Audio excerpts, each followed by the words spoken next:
This is Will Halford for M1 Criteria in Sports Psychology.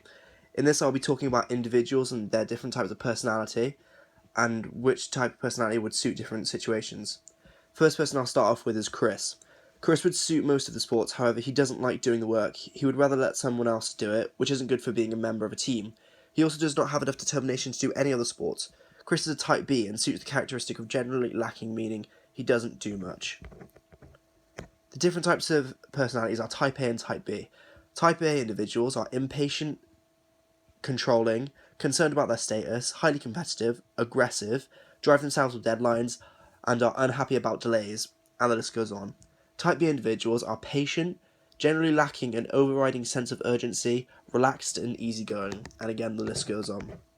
The second person I'll talk about is Les. Les could have been a part of the recreational program, but I thought Mike was a better candidate. This is because in swimming there is a social side to it that Les would not like at all, as he's very anxious and tends to get very nervous. He shows signs of a neurotic introvert. The third person I talk about is Mark. I think Mark would be best at individual. He has high levels of stress, which is bad for a team player. He likes to be in control, which isn't always possible in a team. He can't concentrate when not in charge, which evidently is not good in a team if he isn't in control all the time. Type A personality has less tolerance for other people. The fourth person I would talk about is Mike.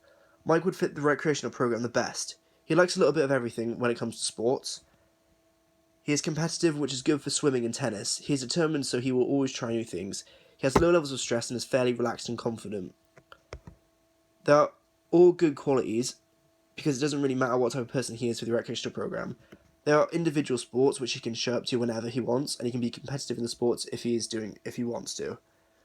Mike has a general personality and shows signs of an introvert and an extrovert, making him an ambivert. Last person I'll talk about is Karen. Karen would do football because she is easygoing and outgoing, which shows she is an extrovert as well as stable.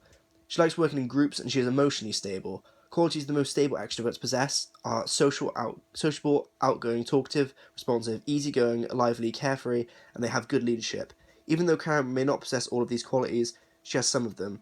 Karen's profile does state that she is outgoing, emotionally stable, likes working as a team, but is also quiet and independent. These prove she is a stable extrovert and would be good as either a team leader or just a regular member of a team. Those are the different types of personalities and which different activities they would suit best.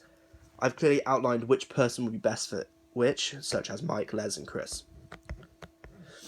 The practical application of extrinsic rewards would be to change the rewards frequently to keep the athletes interested.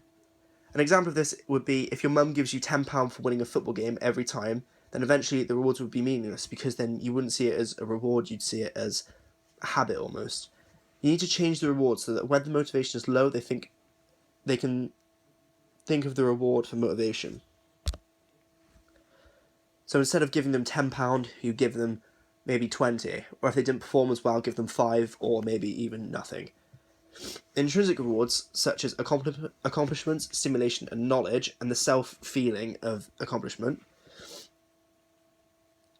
that's what they are. Accomplishments will be things such as reaching goals. As a coach, you can make this easier by making sure they don't set their goals too high so that they are achievable. When they achieve their goals, they will then feel accomplished. Stimulation can be given by allowing races in a swimming training session. Footballers will have to play against friends and will get an adrenaline rush from this, as they will all want to beat each other. So if their friends play friends, there is always that sense of competition between the friends. So if they all teamed up and played football against each other, this is where the competition would come from. Knowledge is easy to teach someone to keep them motivated. As a coach, you have to explain why you're making them do things so they can learn each session. So if you're a coach and you give someone an activity, it would be best to say why they're doing this. So an example of this would be a CrossFit coach. If he wants you to do a certain movement, he would explain what muscles are being worked, how that stretches you out, and how it warms you up to get ready for the workout you're about to do. Thank you.